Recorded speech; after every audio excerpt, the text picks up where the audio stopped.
ఒక human being కి highest privilege ఏంటంటే to find God's will and to do it.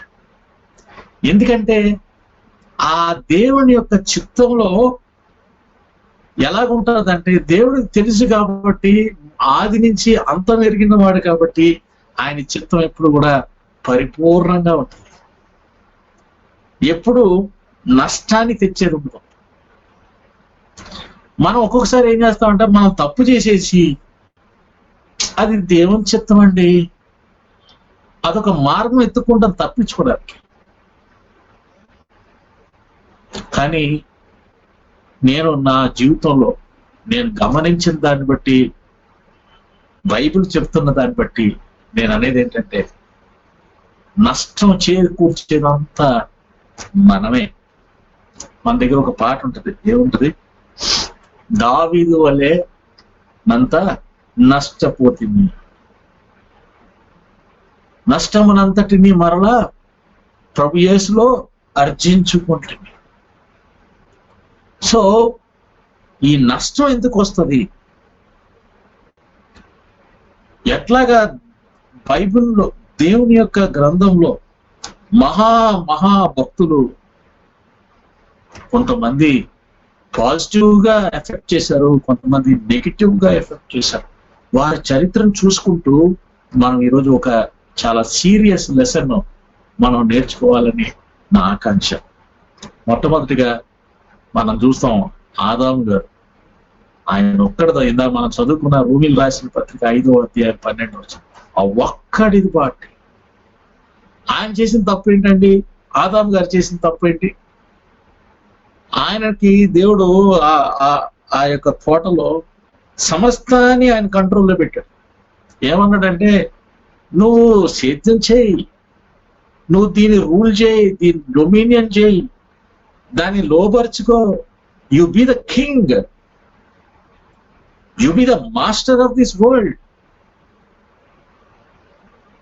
అని ఇచ్చి, ఇదొక్కటి మాత్రం నీకు సంబంధం లేదు, ఇదొక్కటి నువ్వు ముట్టుకోవద్దు. Fruit of the from tree of good and evil, మంచి చెడ్డలు తినేచిస్తే వృక్షం యొక్క ఫలాన్ని మాత్రం తిరుగుతున్నాడు. కానీ మనవుడికి ఆదాముకి వచ్చిన ఆలోచన ఏంటి అంటే అర్థం ఏంటి? పక్కనున్న జీవ వృక్షం తినమని చెప్తున్నాడు ఆయన. దాని మీద ఏమీ ఆంక్షలు పెట్టలేదు దేవుడు. కానీ ఈయన ఏం చేశాడంటే, ఏదైతే దేవుడు ఆంక్షలు పెట్టాడో ఆంక్షల మీదకి వెళ్ళాడు. వెళ్ళి ఆ knowledge of good and evil, లేకపోతే మంచి చెడ్డలు తెలియజేసే వృక్షం. చాలా మంది ఏమనుకుంటారు, ఏదో యాపిల్స్ కాయో లేకపోతే ఏదో కాయ తిన్నాడు. అది కాదు. ఆ వృక్షం అనేది ఒక సింబాల్, అంతే, ఒక సింబాలిజం. ఏంటి అది? అతనిలో ఉన్న కోరిక ఏంటంటే, ఆదాములో ఉన్న కోరిక మంచి చెట్లు తెలుసుకోవాలంటేనే దేవుడి దగ్గరికి వెళ్ళాలా? ఏం నాకు తెలియకూడదా? నేను డిసైడ్ చేయకూడదా? మంచి చెడ్డ అనేది నేను డిసైడ్ చేస్తాను. దేవుడు సమస్తాన్ని తన చేతిలో పెట్టి ఏది మంచి ఏది చెడ్డ అనేది మాత్రం దేవుడి చేతిలో పెట్టుకున్నాడు. ఎందుకంటే మానవుడికి ఆ జ్ఞానం లేదు. దేవుడు మన మంచి కోరకే దాన్ని అట్లా నిర్ణయించాడు. అయితే ఆదాము గారు దానిని గ్రహించక ఏం చేశాడంటే, లేదు, ఆ దేవుని డొమినియన్ లో, దేవుని రేంజ్ లో ఉన్న ఆ విషయం కూడా నాకు కావాలి. అంటే అర్థం ఏంటంటే, నేను సొంతంగా డిసైడ్ అవుతాను. దేవుని మీద ఆధారపడాల్సిన ఏది మంచి ఏది చెడ్డ అని దేవుడు నాకు చెప్పవసరం లేదు. నాకు నేనే డిసైడ్ చేసుకుంటాను ఏది మంచి ఏది చెడ్డ. దీనిని ఏమంటారంటే, ఈ రోజుల్లో చాలా మంది కోరుకునేది, చాలా మంచిగా ఆలోచించేది. ఈ రోజున ఎవరంటే ఏమంటారు, స్పీకర్స్, క్రైస్తవ స్పీకర్లు కాదండి, ఈ కాలేజీల్లో పిల్లలకి వెళ్ళి వాళ్ళని చక్కగా వాళ్ళు ఏమంటారు, మోటివేషన్ స్పీకర్స్ అంటారు. ఈ మోటివేషన్ స్పీకర్స్ అందరూ చెప్పేది ఏంటంటే, నీ సత్తా నీకే తెలుసు, ఎవరికీ తెలియదు. నువ్వు డిసైడ్ చేసుకోవాలా నువ్వు ఏమవ్వాలో. ఆ ఇండిపెండెంట్ నేచర్, నా జీవితం నాది, నేను డిసైడ్ చేసుకుంటాను. మా నాన్నగారు మా అమ్మగారు ఎందుకు డిసైడ్ చేయాలి? నేను ఎవరిని చూసుకుంటే వాళ్ళని పెళ్లి చేసుకుంటాను. నాకు ఈ అమ్మాయి నచ్చితే అమ్మాయితో ఉంటాను, అమ్మాయి నచ్చలేదనుకో ఇంకొక అమ్మాయి దగ్గరికి వెళ్ళిపోతాను. లేదా ఈ వ్యక్తి నచ్చకపోతే ఇంకో వ్యక్తి దగ్గరికి వెళ్ళిపోతాను. ఇది నా జీవితం. ఈ ఇండివిడ్యువాలిటీ, ఈ ఇండిపెండెంట్ నేచర్ దేవుని యొక్క పరిధిలో కాకుండా నాకు నేనుగా రాజుగా ఉంటూ, గుర్తుపెట్టుకోండి, దేవుడు మానవుని సర్వభూమికి రాజుని చేశాడు. మానవుడికి మాత్రం రాజు ఎవరు ఉండాలనుకున్నాడు? దేవుడే ఉండాలనుకున్నాడు. ఈ మంచి చెడ్డల వృక్షం దేనికి సింబాలిజం అంటే నా రాజు దేవుడు అని చెప్పేదండి. కానీ అతను ఏం చేశాడు? నో నో నో, ఆ రాజరికం నాకే కావాలి, నా మీద దేవుడు వద్దు. ఆ ఇండివిడ్యువాలిటీ, ఆ ఇండిపెండెన్స్ కావాలనుకునే మనస్తత్వమే పాపాన్ని తీసుకొచ్చింది. అదే మిస్సింగ్ ద మార్క్. పాపం అనే మాట మీరు హిబ్రూలో కానీ దాని ఒరిజినల్ మీనింగ్ కి వెళ్తే పాపము అనగా మీనింగ్ ఏంటంటే మిస్సింగ్ ద మార్క్. మానవుడికి ఓరి నైనా నువ్వు ఈ భూలోకం అంతా ఏళ్ళు రా బాబు అని నువ్వు రాజుగా ఈ దీని మీద ఉన్నావంటే వీడేం చేసినట్టే, ఇదే కాదు నా మీద నేనే రాజు. ఈ మిస్డ్ ద మార్క్.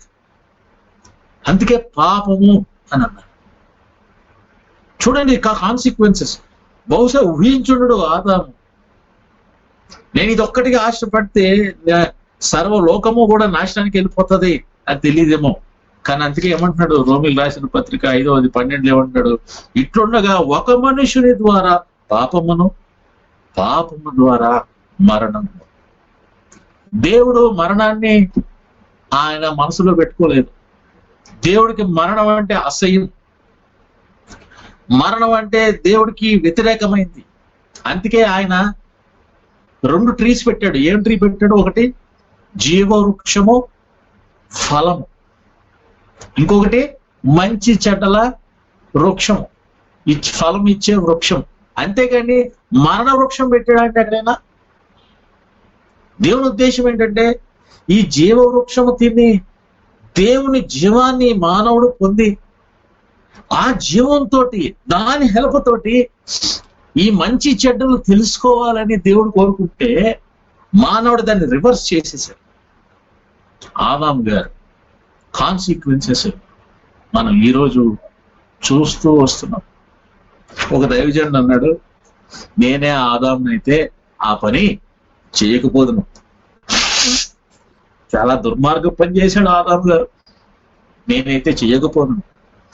అనుకోకుండా ప్రతిరోజు ఆదాము చేసే తప్పే మనం కూడా చేస్తాం. అదేంటంటే ఇండివిడ్యువాలిటీ. నా కుటుంబంలో ఉన్న సమస్య ఇది.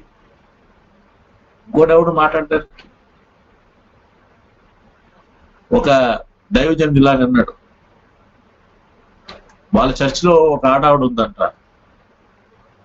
ఆవిడ భర్తను పిల్లలను వదిలేసి, ఇక్కడ అమెరికాలో జరిగింది, ఇక్కడ కాదు, భర్తను పిల్లల్ని వదిలేసి ఇంకొక లవర్ బాయ్ తోటి తిరుగుతుందంట. క్రిస్టియన్, బాప్టిజం తీసుకుంది, మందిరానికి వెళ్తుంది. అప్పుడు ఈయన పాస్టర్ గా ఆవిడ దగ్గరికి వెళ్ళి అన్నాడంట, అమ్మా నీతో నాకు ఇంటర్వ్యూ కావాలా, నేను నీతో మాట్లాడాలి. ఏం మాట్లాడతారు మీరు? లేదమ్మా నీతో కొద్దిగా మాట్లాడాలి. సరే అని ఒకరోజు మాట్లాడినప్పుడు ఆవిడ అన్నదంట, ఎందుకమ్మా ఇంత తప్పు పని చేశావు అని అంటే, అయ్యా ఇది నా జీవితం, నా పర్సనల్ లైఫ్, నా ఇండివిడ్యువాలిటీ ఇది. నాకు అతను నచ్చలేదు, ఇంతకాలం జీవించాను, అతని మనస్తత్వం నాకు సరిపోవట్లేదు, మా ఇద్దరి మధ్య పదే పదే గొడవలు జరుగుతున్నాయి. ఎంతకాలం ఈ పీకులాట. కాబట్టి నా మార్గం నేను ఎత్తుక్కున్నాను. ఆయన కావాలంటే ఆయన మార్గం ఎత్తుకోమనండి. నేను ఇంకొక అబ్బాయిని, నేను అతన్ని ఎత్తుకున్నాను, అతను వెళ్ళిపోతాను. అప్పుడు ఆయన అన్నాడంట, అమ్మా నువ్వు చేస్తున్న క్రియ బట్టి ఎంతమంది ఎఫెక్ట్ అవుతున్నారు తెలుసా నీకు? ఎంతమంది ఎందుకు ఎఫెక్ట్ అవ్వాలండి? ఇది నా జీవితం అండి, నాకే కదా ఎఫెక్ట్ అయితే నాకే అవుతుంది. కాదమ్మా, నేను 37 ఫ్యామిలీస్తో మాట్లాడాను. దీని వల్ల డైరెక్ట్ గానో ఇండైరెక్ట్ గానో ఎఫెక్ట్ అయ్యేవాళ్ళు నీ పిల్లల ఫ్రెండ్స్. రేపు పొద్దున పిల్లలు చదువుకుంటున్నప్పుడు వాళ్ళతో ఫ్రెండ్స్ మాట్లాడుతూ ఉంటారు. తర్వాత నీ భర్త వైపు బంధువులు, నీ వైపు బంధువులు, వీళ్ళందరితో మాట్లాడితే ప్రతి ఒక్కరు ఎఫెక్ట్ అవుతున్నారు నువ్వు తీసుకున్న ఈ ఒక్క డెసిషన్ బట్టి. అంతేకాకుండా సంఘంగా మేమందరం కూడా రేపు పొద్దున ఏమనుకుంటావు నీ గురించి? నువ్వు ఎంతమందికి ఎఫెక్ట్ చేస్తున్నావు? నీ పెళ్ళప్పుడు మమ్మల్ని అందరినీ పిలిచావు, నీకు ఫ్రెండ్స్ గా వచ్చారు, సంఘంగా మేము వచ్చాము, పాస్టర్లుగా వచ్చి సేవకులుగా వచ్చి పెళ్లి చేశాము. వీళ్ళందరిని ఎందుకు పిలిచావు? భోజనం పెట్టి పంపించడానిక? కాదు, మేమందరం విట్నెసెస్.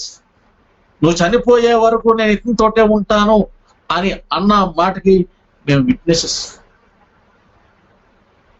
చూడండి, మానవుడి జీవితంలో ఏది కూడా పర్సనల్ లేదు. ఈ పర్సనల్లో ఈ ఇండివిజువాలిటీ, నేనే, సెల్ఫ్, ఇదంతా తీసుకొచ్చేది సాతాను. దాని కాన్సిక్వెన్సెస్ ఈ రోజున మనం మరణాన్ని చూస్తున్నాం.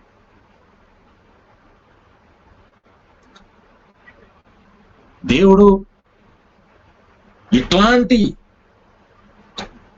ఒక గంభీరమైన ఒక ప్రిన్సిపల్ మన లైఫ్ లో పెట్టాడు అనే సత్యాన్ని క్రైస్తవులుగా చాలా మంది మర్చిపోయి జీవిస్తున్నాం అనే డౌట్ నాకేస్తుంది. అందుకే చాలా తేలికగా డెసిషన్స్ తీసుకుంటాం పిల్లల విషయంలో, పిల్లల చదువు విషయంలో, పెళ్లిళ్ళ విషయాల్లో. సంఘంలో ఎవరైనా తిట్టారంటే మానేద్దాం అండి, ఈ సంఘం మానేద్దాం, ఇంకో సంఘానికి పోదాం. అంత impulsive decisions thinking it is my life, my own. Particularly cities లో ఈ ఇండివిజువాలిటీ టూ మచ్. రూరల్ ఏరియాలో కొద్ది కమ్యూనిటీ భయం ఉంటుంది. ఈ సిటీస్ లైఫ్ లో ఎక్కడక్కడ కమ్యూనిటీ భయం ఉంటుంది. ఇండివిజువల్ అంతే. చూడండి, కొద్దిగా బిబ్లికల్ నేరేటివ్ లో మనం చూస్తాం వాటి యొక్క కాన్సిక్వెన్సెస్ ఎంత భయంకరంగా. దేవుని ప్రజలు ఎవరి గురించో మేము మాట్లాడలేదు, దేవుని ప్రజల గురించో మాట్లాడతాం. చూడండి, ఆదికాండం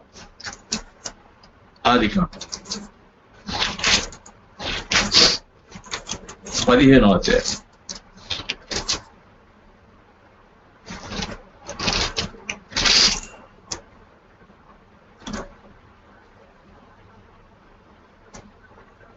13 నుంచి 16 వచనం. ఆదికాండము 15:13 నుంచి. ఆయన మీ సంతతి వారు తమది కాని పరదేశమందు నివసించి ఆ దేశపు వారికి దాసులుగా నుందురు. వారు 400 ఏండ్లు వీరిని శ్రమ పెట్టుదురు. వీరు ఎవరికి దాసులవుతురో ఆ జనమునకు నేనే తీర్పు తీర్చుదను. తరువాత వారు మిక్కిలి ఆస్తితో బయలుదేరి వచ్చెదరు. నీవు క్షేమముగా నీ పితరుల యొద్దకు పోయేదవు. మంచి వృద్ధాప్యమందు పాతి పెట్టబడదు. అమోరీల అక్రమము ఇంకనో సంపూర్ణము కాలేదు గనుక నీ 4వ తరము వారు ఇక్కడికి మరలా వచ్చేదరని నిశ్చయముగా తెలుసుకొనుమని అబ్రహాంతో చెప్పారు. ఇక్కడ మనం ఏం చూస్తున్నామంటే, అబ్రహాము ఉన్న ల్యాండ్ ని ఎక్కడైతే ఉన్నాడో 15వ అధ్యాయంలో, ఆ ల్యాండ్ అంట దేవుడు నేను నీకు ఇస్తాను, నీ సంతతికి ఇస్తాను, కానీ ఇప్పుడు కాదు, ఒక 400 ఏండ్ల తర్వాత ఇస్తాను. ఎందుకు? ఆ 400 ఏండ్లు అయ్యేటప్పటికి ఆ ల్యాండ్ లో ఉన్న అమోరీల యొక్క ఏమవుతుందంట? అమోరీల అక్రమము ఇంకను సంపూర్ణము కాలేదు. గుర్తుపెట్టుకోవాలా, ఇస్రాయేల్ కి దేవుడు, అబ్రహాంకి దేవుడు ఇచ్చిన ప్రామిసెస్ లో ఆ ల్యాండ్ ఎందుకు ఇస్తున్నాడంటే, ఆ ల్యాండ్ అంతా పొల్యూట్ అయిపోయింది. ల్యాండ్ అక్కడున్న అమోరీలు దాన్ని నాశనం చేసేసారు. నేను ఆదాముకి ఇచ్చిన వాగ్దానం ఏంటంటే, ఆదాముకి ఇచ్చిన డ్యూటీ ఏంటంటే, చక్కగా సేద్యం చేయి, భూమి అంతటిని జాగ్రత్తగా కాపుదల చేయి అని ఇచ్చాను. ఆ పాపాన్ని బట్టి ఈ రోజున ఈ అమోరీలు ఎంత నాశనం చేశారంటే, నేను అక్కడ అసహించుకున్నాను. నేను చూడలేకపోతున్నాను ల్యాండ్ని. కానీ వాళ్ళ అక్రమం పరిపూర్ణం అవ్వాలి ఒక రోజు. అది అవ్వడానికి 400 ఏళ్ళు పడుతుంది. ఈ లోపల నీ ప్రజలు ఒక గొప్ప దేశం అవుతారు. వాళ్ళ అక్రమం అయినప్పుడు, పరిపూర్ణమైనప్పుడు నేను నిన్ను తీసుకెళ్ళి ఆ ల్యాండ్ లో పెడతాను. అంటే దేనికోసం పెట్టాడండి ఇస్రాయేల్ని ఆ ల్యాండ్ లో ఎందుకు పెడుతున్నాడు? ఆదాముకి ఏం పని అప్పచెప్పాడు? ఓ భూమి అంతటిని సేద్యపరచు, జాగ్రత్తగా చూసుకో, దానిని డొమినియన్ చేసుకో, దాంట్లో మంచి ఉండేటట్టు చూసుకో అని ఏదైతే చెప్పాడో, ఇప్పుడు పాడైపోయిన అమోరియల్ ల్యాండ్ ని అబ్రహాంతో అంటున్నాడు, నేను నీ ప్రజలకు ఇస్తాను, నీ కొడుకు నుంచి వచ్చే నీ కుటుంబానికి ఇస్తాను. వాళ్ళు దాంట్లో చాలా జాగ్రత్తగా జీవించాలి. వాళ్ళు ఈ ప్రపంచానికి ఒక మోడల్ గా జీవించాలి. ఇది మానవుడుగా దేవుడు కోరుకునేది, మానవుడి నుంచి కోరుకునేది ఇది అని చూపించండి అయ్యా మీరు అని చెప్పారు. తర్వాత మనం చూస్తాం వాళ్ళు ఏ పరిస్థితిలోకి వెళ్ళారు. జాషువా టైంలో నిజంగానే ఆ ల్యాండ్ అంతా దేవుడు మరి ఇశ్రాయేల్కి అప్పచెప్పాడు. యెహోషువ అయిపోయిన తర్వాత మనం చూస్తే ఏమైందంటే, తర్వాత న్యాయాధిపతుల టైంలో ఏమవుతుంది, ఒకరి తర్వాత ఒకరు. చూడండి ఒక్కసారి న్యాయాధిపతులు, జడ్జెస్, న్యాయాధిపతులు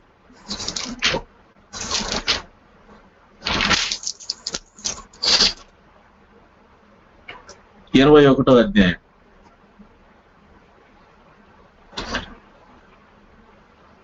25వ వచనం ఏముందండి?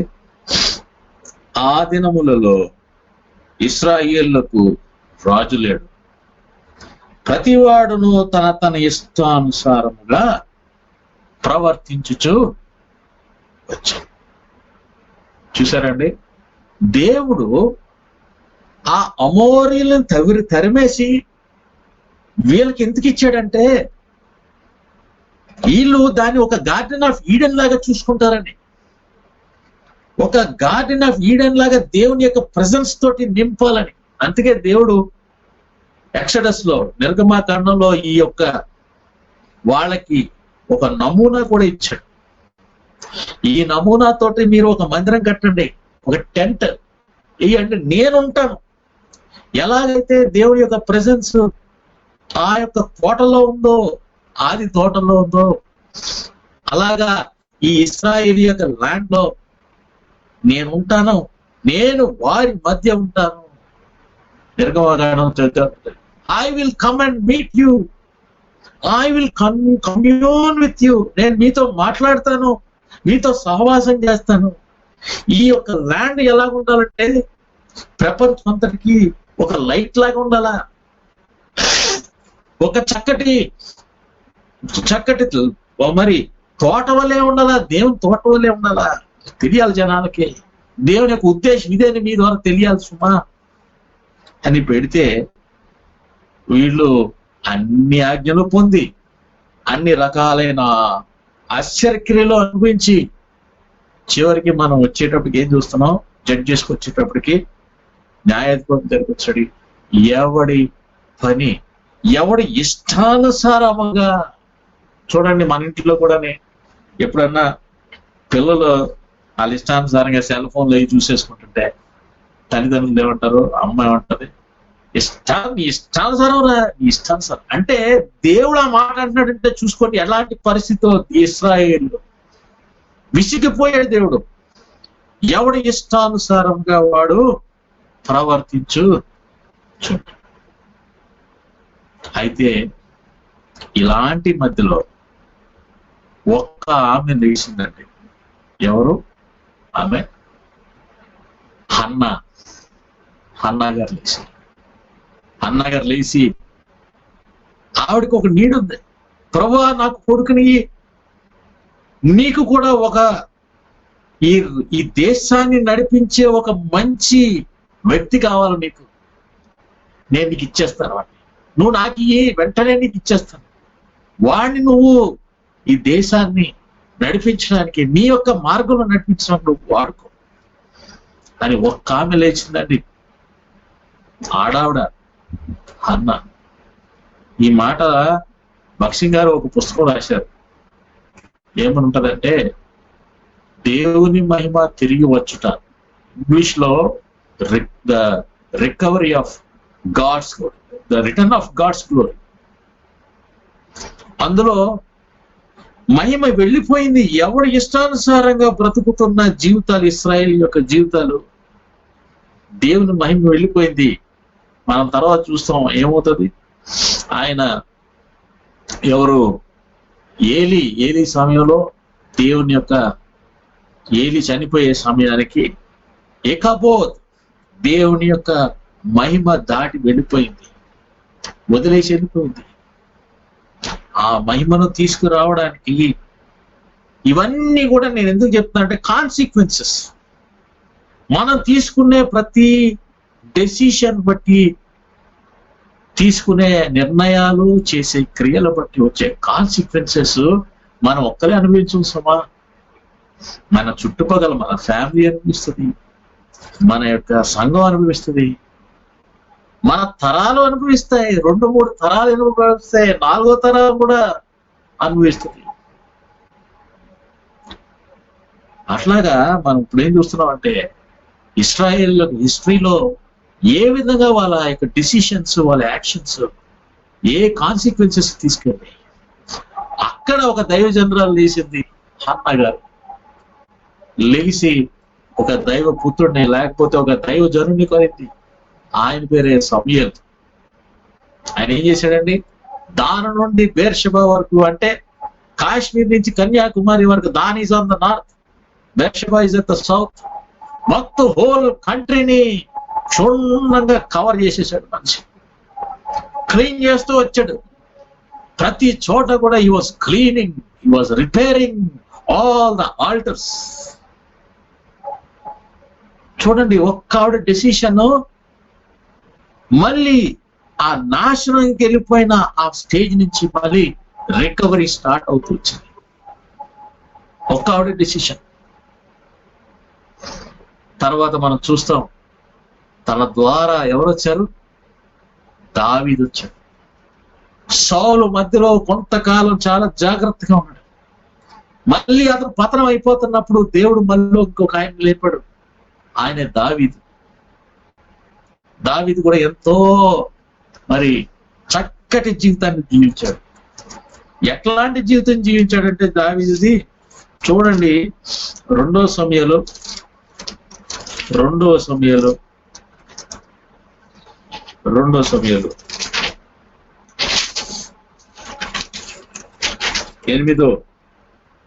అధ్యాయం, 2వ సమయాలు దేవుడు చెప్తున్నాడు. ఏమంటున్నాడు? 7వ అధ్యాయం 9వ వచనం, 8-9. కాబట్టి నీవు నా సేవకుడకు దావీదుతో ఇలాగ చెప్పుము, నాతాంతో చెప్పమంటున్నాడు. ఏమంటున్నాడు? సైన్యములకు అధిపతి యెహోవా నీకు సెలవిచ్చినదేమనగా, గొర్రెల కాపులో ఉన్న నిన్ను గొర్రెల దొడ్డిలో నుండి తీసి ఇశ్రాయేళ్లకు నా జనుల మీద అధిపతిగా నియమించితిని. నీవు పోవు చోట నెలను నీకు తోడుగా నుండి నీ శత్రులందరినీ ఎదుట నిలవకుండా నిర్మూలం చేసి లోకములోని గనులైన వారికి కలుగు పేరు నీకు కలిగజేసి ఉన్నాను అని ఏమంటాడంటే, 12వ వచనం చూడండి. నీ దినములు సంపూర్ణములగినప్పుడు నీవు నీ పితరులతో కూడా నిద్రించిన తర్వాత నీ గర్భములో నుండి వచ్చిన నీ సంతతిని హెచ్చించి రాజ్యమును అతనికి స్థిరపరచును. అతడు నా నామ ఘనత కొరకు మందిరమును కట్టించును. అతని రాజ్య సింహాసనముని నిత్యము స్థిరపరచెదను. ఏమంటున్నాడండి దేవుడు? ఓ దావీదా, నీ యొక్క నమ్మకత్వాన్ని నేను చూశాను. నీ కడుపులోంచి వచ్చే కొడుకును మాత్రం నేను సింహాసనం ఎక్కిస్తాను. అతను నిత్యము స్థిరపరిచేస్తాను. అతని రాజ్య సింహాసనము నేను అతనికి నిత్యముగా స్థిరపరిచేతాను. నేను అతని తండ్రిని అయ్యుండును, అతడు నాకు కుమారుడై ఉండును. ఇవంతా ఈ ప్రామిసెస్ అన్ని కూడా ఆదాముకి దేవుడు చేసిన ప్రామిసెస్. ఓ ఆదామా, నువ్వు నా కొడుకు, నా తరపు నువ్వు ఏలు.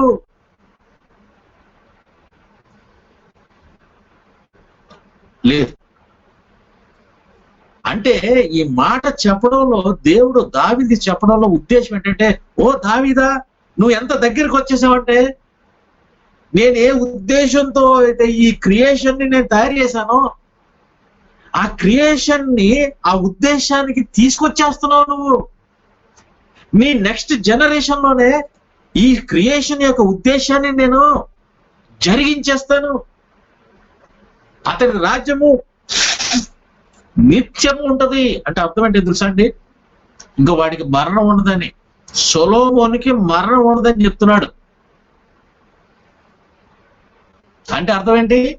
ఆదాము ద్వారా వచ్చిన మరణాన్ని నేను రివర్స్ చేసేస్తాను అక్కడ. అంత గొప్ప వాగ్దానం చేశాడండి. అందుకే దావీదు తర్వాత ఉనికిపోయి ఏమంటాడు అదే అధ్యాయంలో చూడండి, ఏమంటాడు 18వ వచనం నుంచి ఏమంటాడు? దావీదు రాజు లోపల ప్రవేశించి యెహోవా సన్నిధిని కూర్చుండి ఇలాగన మనవి చేశాను, నా ప్రభువా యెహోవా, ఇంతగా నీవు నన్ను హెచ్చించుటకు నేను అంతటి వాడను. నా కుటుంబము ఏ పాటిది?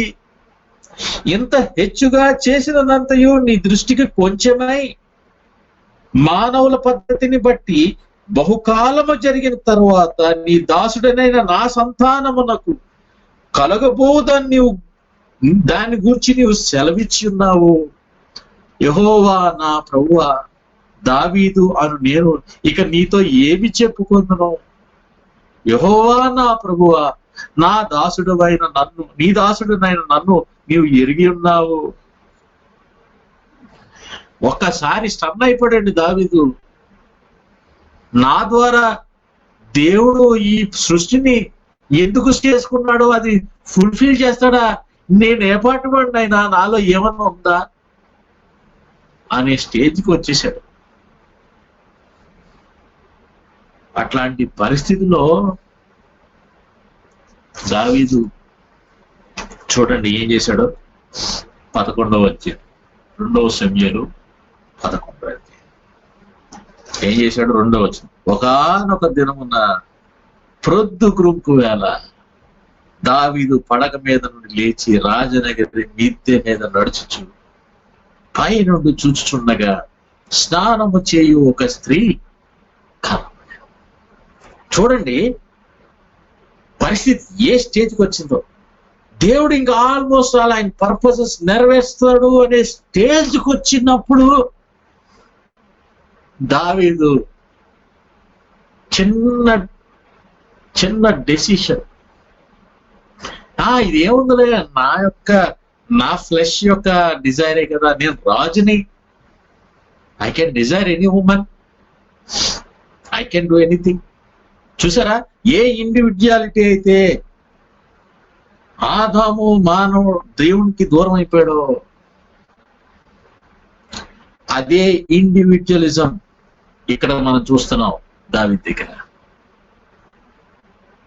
తన పర్పసెస్, దేవుడిచ్చిన వాగ్దానాలు, దేవుని యొక్క చిత్తము, దేవుని యొక్క ఏమంటారు ఏర్పాటు అన్ని మర్చిపోయాడు ఒక క్షణం. కంప్లీట్లీ హి ఫర్గాట్, హి ఇండల్జ్డ్ హిమ్సెల్ఫ్. ఎంత భయంకరం అండి. చూడండి, అరే ఇంకా నేను సక్సెస్ అయిపోతాను, నా జీవితం ద్వారా దేవుడు అనుకున్నది నేను నెరవేరుస్తాను అనుకున్న సమయంలో తన యొక్క పరిస్థితి ఎంత భయంకరమైంది. మనకు తెలుసు ఏం జరిగిందో.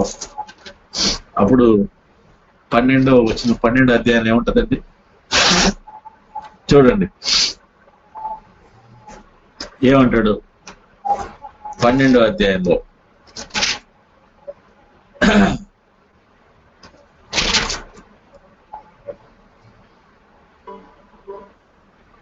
నాతాన్ అంటాడు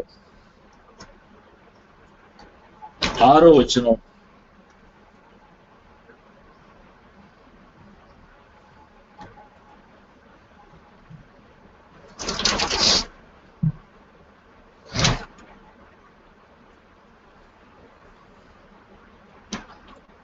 యు ఆర్ దట్ మ్యాన్ అనే మాట ఉంటుందండి.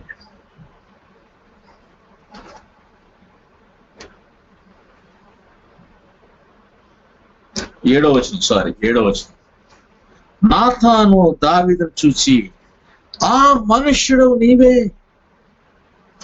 ఇశ్రాయేలు దేవుడని యెహోవా సెలవిచ్చినదేమనగా. చూడండి, ఆ మనుష్యుడు, అంతకుముందే దావీదు జడ్జిమెంట్ చెప్తాడు, ఎవడైతే ఈ అతిక్రమం చేశాడో వాడు బతకడానికి వీల్లేదు. ఏమంటాడు 5వ వచనంలో, యాజ్ ద లార్డ్ లివ్స్, యెహోవా జీవముతోడు నిశ్చయముగా ఈ కార్యం చేసిన వాడు మరణ పాత్రుడు.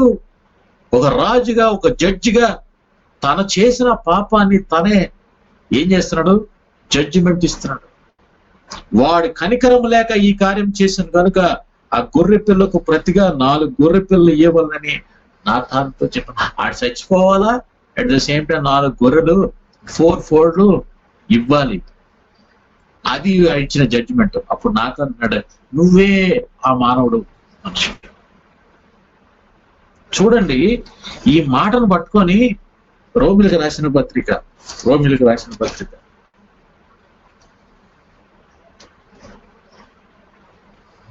2వ అధ్యాయం 1వ వచనం. రోమిలకు రాసిన పత్రిక 2వ అధ్యాయం 1వ వచనం. కాబట్టి తీర్పు తీర్చు మనుషుడా, నీవెవడవైనా సరే నిరుత్రుడవై ఉన్నావు.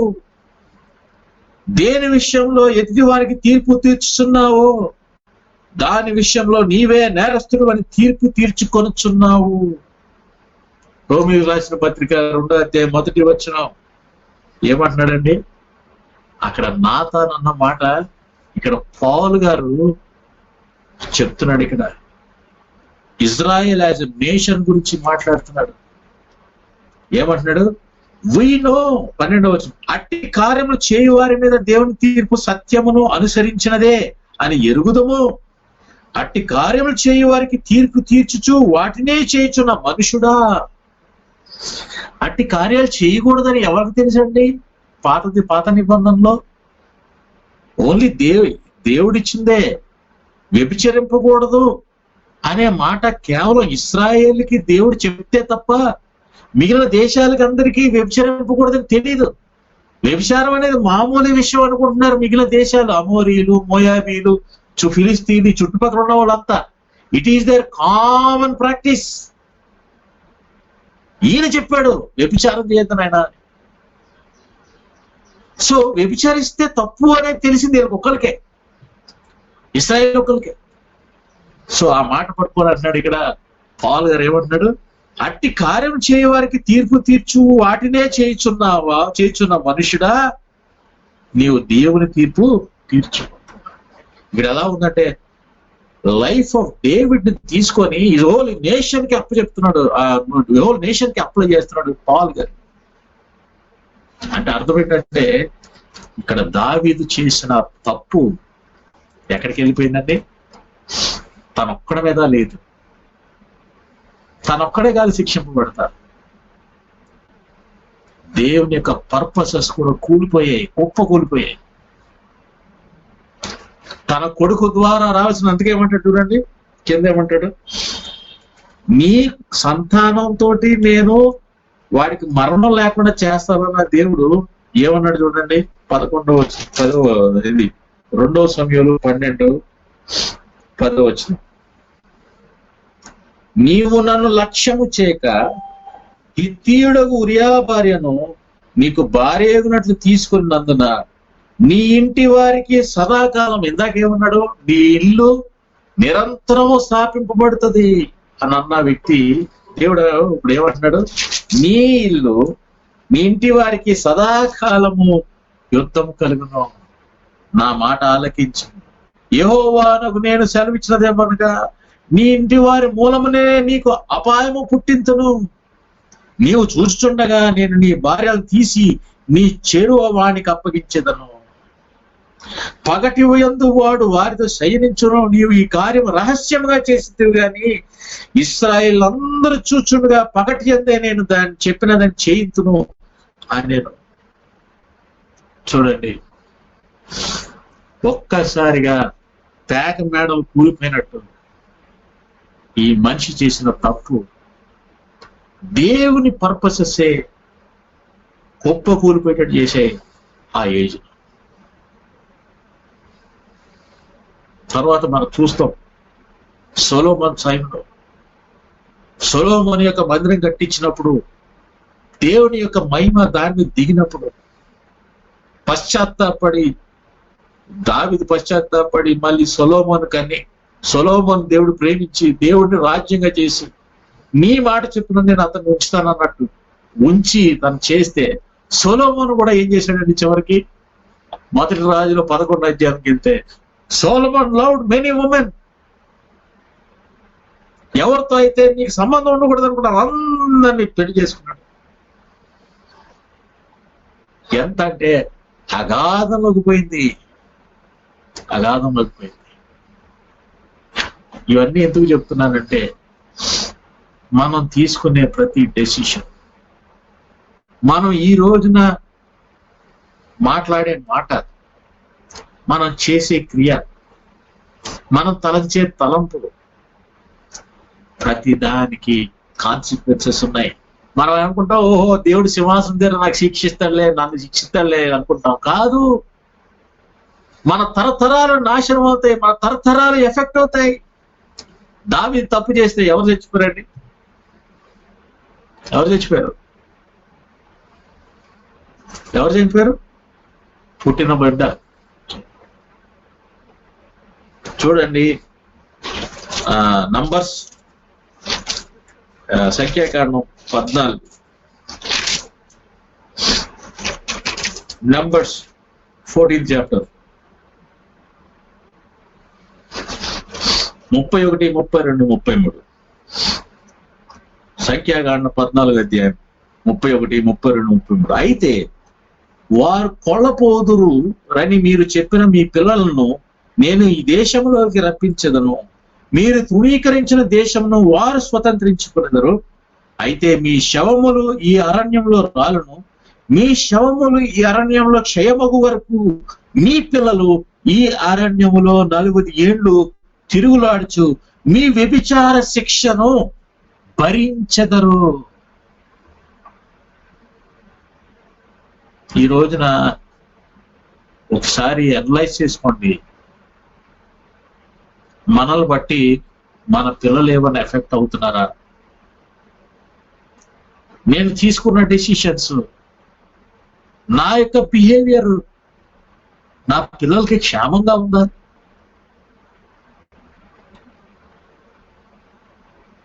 నా పిల్లలు దీన్ని బట్టి ఆశీర్వాదింపబడతారా?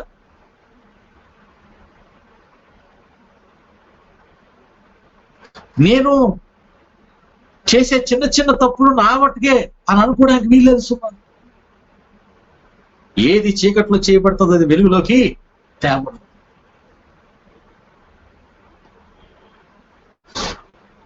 కాబట్టి నేను ఇది మాట చెప్తానంటే, క్రైస్తవులు చాలా ఈ రోజుల్లో సీక్రెట్ సెన్స్ సీక్రెట్ గా అబద్ధాలాడడం, సీక్రెట్ గా మోసాలు చేయడం, సీక్రెట్ గా బ్రైబ్స్ తీసుకోవడం, సీక్రెట్ గా ఎక్స్ట్రా మ్యారిటల్ అఫైర్స్ మెయింటైన్ చేయడం, అన్ని సీక్రెట్ గా, నాకు ఎవరికి తెలియదు అనుకుంటున్నారు అంతా. మన ద్వారా ఇదిగో మానవుడంటే ఈడు అని చూపించాలని దేవుడు కోరుకుంటుంటే, మనం మన యొక్క బిహేవియర్ ద్వారా ఏ విధంగా దేవుడికి సమాధానం చెప్తాం? కాబట్టి ఇది ఆదిమ సంఘంలో కూడా ఏ ప్రాబ్లమ్స్ ఉన్నాయి. అననీయ సఫైరా వాళ్ళు ఏమనుకున్నారంటే కాన్సిక్వెన్సెస్, మేము ఏదైనా అబద్ధం ఆడచ్చు అనుకున్నారు. చిన్న పొరపాటు, ఇద్దరు కలిసి ఏకంగా కూడారు. ఎవరు నా మామ ఇద్దరు మూడు కూడతారో వారి మధ్య ఉంటారు అనుకున్నట్టున్నారు వాళ్ళ మాట. సో వాళ్ళ మధ్య ఉంటాడు కానీ దేవుడు జడ్జిమెంట్ కింద ఉంటాడు. He will be A consuming fire if husband and wife become one in iniquity. God will become a consuming fire in the midst. అందుకే భర్త తప్పు చేస్తుంటే భార్య గద్దించాలి, భార్య తప్పు చేస్తుంటే భర్త గద్దించాలి. అమ్మమ్మ సమాధానం కోసం ఇద్దరు ఒకటైపోతాం, కుదరదు. దేవుడు ఇద్దరిని ఎందుకు పెట్టాడంటే ఈ చెక్ కోసమే పెట్టాడు. We need to check one another. We need to correct one another.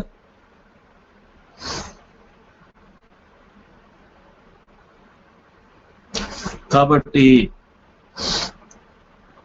What are our decisions? ఈ రోజుల్లో చాలా మంది నేను అబ్జర్వ్ చేస్తున్నాను, బక్సీ గారి మినిస్ట్రీని చాలా ఈ తేలిగ్గా మాట్లాడుతున్నారు. చాలా మంది చర్చెస్ లో అక్కడంతా లీగలిజం, అది అక్కడ లీగలిజం ఉందని ఇక్కడ ఏం చేస్తున్నారంటే సమస్తాన్ని కట్లు.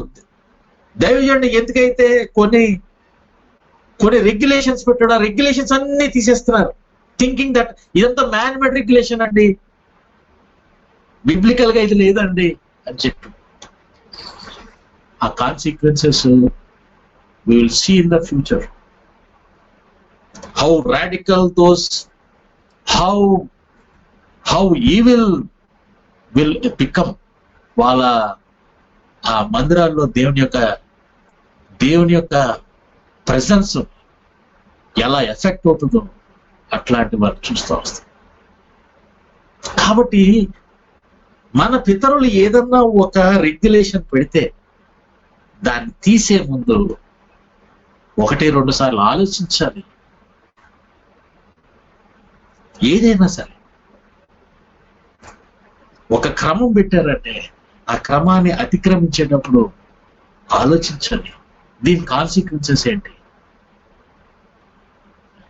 మన జీవితంలో మనం వేసే ప్రతి అడుగులో ఇది దేవుని చిత్తానుసారంగా ఉండాలి.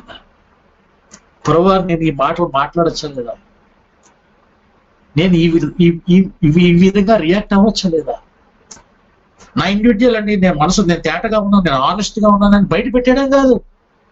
మన హానెస్టీలో కూడా ఎంతో దుష్టత్వం ఉంటుంది.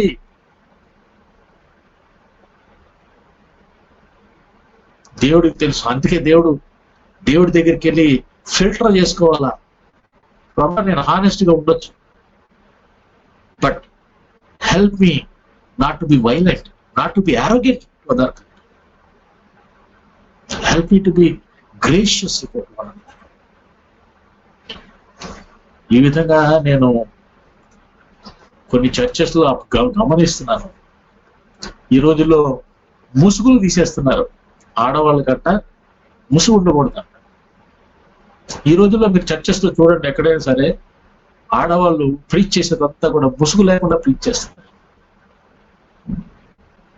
ఏంటి అంటే ఆ రోజుల్లో కల్చరల్ ఆస్పెక్ట్ అండి అది. హెడ్ కవరింగ్ అనేది అవసరం లేదు. ఇదంతా లీగలిజం అండి, ఇదంతాని.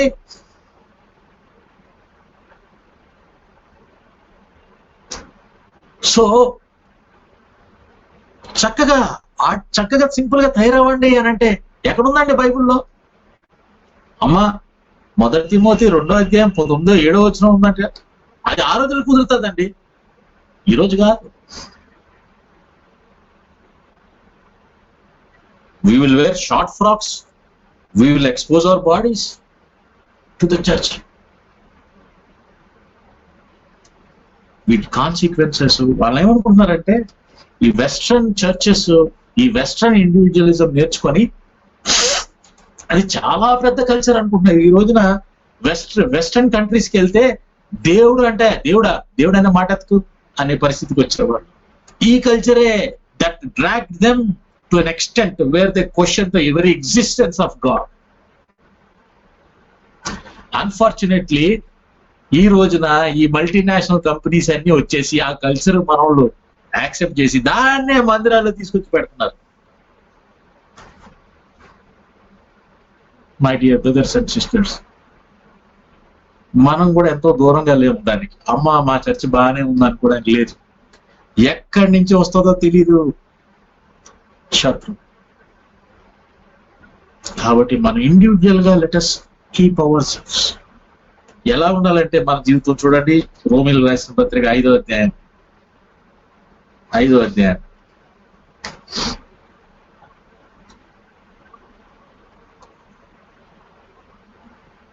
18వ వచనం. రోమిలకు రాసిన పత్రిక 5వ అధ్యాయం 18వ వచనం. కాబట్టి తీర్పు ఒక అపరాధం వలన వచ్చినదై మనుషులందరికీ శిక్షా విధి కలుగుటకు ఎలాగూ కారణమాయనో. చూడండి, ఒక్కడి ద్వారా తీర్పు మరణము శిక్షానికి కారణమైందో దానికి ఆపోజిట్ గా ఎలా ఉంటుందో చెప్తున్నాడు. అలాగే ఒక్క పుణ్య కార్యము వలన కృపాదానము మనుషులందరికీ జీవప్రదమైన నీతి విధింపబడుటకు కారణమాయను. ఇది యేసు ప్రభు వారు చేసిన క్రియ. ఇంత కాన్సిక్వెన్సెస్ ఆఫ్ ఈవిల్, ఇంత దుష్టత్వాన్ని అంతటినీ ఆ మహానుభావుడు ఒక్కడే దానంతటినీ మెంగేశాడు, తనలో తీసేసుకున్నాడు. ఆ నష్టం అంతటినీ ఆయన భరించాడు. ఆ ఎగతాళిని, ఆ అసూయను, ఆ ద్వేషాన్ని, ఆ కోపాన్ని, ఆ నరహంతకత్వాన్ని, ఆ అటన్నిటినీ ఆయన భరించాడు. చంపేశారు చివరికి ఆయన్ని, వాటితోటి చంపేశారు ఆయన. వాటన్నిటినీ భరించి పాపం లేనివాడిగా చనిపోయేటప్పటికి పాపం అళ్ళిపోయిందండి. పాపం ఏమైంది? అళ్ళిపోయింది. ఆ టైంలో యేసు ప్రభు మీద పాపం ఏం చేస్తుందంటే, ఈయన్ని ఏదైనా ఒక చిన్న తప్పు అనే చేద్దామని ట్రై చేస్తుంది. అందుకే అందరూ పొడుస్తూ వచ్చారు. ఏమన్నారు? నువ్వు దేవుని కుమారుడు దిగిరా, నీ సంగతి ఏంటో చూద్దాం, నువ్వు రాజు అయితే చెయ్యి, నువ్వు విడిపించుకో చూద్దాం నీ సంగతి ఏంటో. ఇండివిజువాలిటీ, నీ తనం ఏంటో నువ్వు చూపించుకో, నీ ఇండివిజువాలిటీ అంటే చూపించుకో క్వశ్చన్ చేస్తున్నారు. ఆయన లేదు, ఆయన మొత్తం ఆ ఇండివిజువల్ గా వచ్చిన పాపం అంతటినీ లోపలికి ఒక మ్యాగ్నెట్ లాగా అబ్జార్బ్ చేసేసాడు, దిగమింగాడు. శాపగ్రస్తుడు అనుకున్నారు ప్రపంచం అంతా, శాపగ్రస్తుడు అయిపోయాడు. ఆ ఒక్క నీతి క్రియతోటి పాపం మనకి అంతవరకు అలాంటి మనుషులు కనపడలేదు. పాపానికి పాపం ఏదైనా ప్రలోభ పెడితే వెంటనే మానవుడు పాపం చేసేసాడు. ఈ ఒక్క వ్యక్తే, ఈ ఒక్క మానవుడే ఎంత ప్రలోభ పెట్టినా, మరణం చంపేసే అంత ప్రలోభ పెట్టినా సరే ఈ మానవుడు మాత్రం ఓడిపోలేదు. ఎప్పుడైతే ఓడిపోలేదో పాపం ఓడిపోయింది ఆయన ముందు. ఎప్పుడైతే పాపం ఓడిపోయిందో మరణానికి శక్తి లేదు. అందుకే మూడో దినం తిరిగి లేచాడు ఆయన. That is the cause of his resurrection. చూడండి, ఆ నీతి క్రియ బట్టి ఏమైందంట, అలాగే ఒక్క పుణ్య కార్యం వలన కృపాదానము మనుషులందరికీ జీవప్రదమైన నీతి విధింపబడుటకు కారణమాయను. జీవప్రదమైన నీతి, విధింపబడుటకు.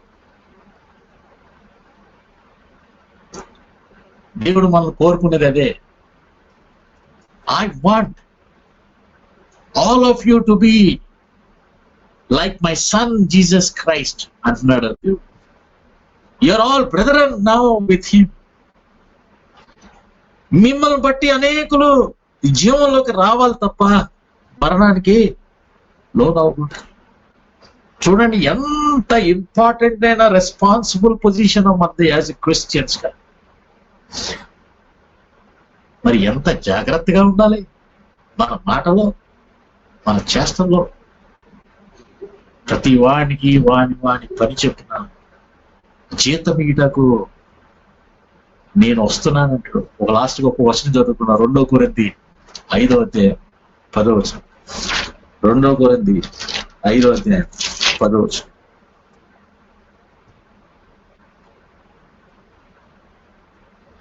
ఎందుకనగా తాను జరిగించిన క్రియల చొప్పున అవి మంచివైనను సరే చెడ్డవైనను సరే దేహముతో జరిగించిన వాటి ఫలమును ప్రతి వాడును పొందినట్లు మనమందరము క్రీస్తు న్యాయపీఠ ఎదుట ప్రత్యక్షము కావాలి. కాబట్టి మా ప్రియ దేవుని బిడ్డలారా, ఈ రోజుల్లో క్రైస్తత్వం చాలా చులకనగా తీసుకుంటున్నారు. క్రైస్తత్వాన్ని చాలా తేలిగ్గా తీసుకుంటున్నారు. కాదు, immense responsibility, immense job at work. We need to spread life to the whole world. అట్లాంటి పర్పసెస్ కోసం అందుకే అంటాడు పేదరే ఉంటాడు, ఉన్నతమైన పిలుపు. ఉన్నతమైన పిలుపు అంటే చాలా మంది పరలోకానికి వెళ్ళిపోయి పిలుపు అంటున్నారు.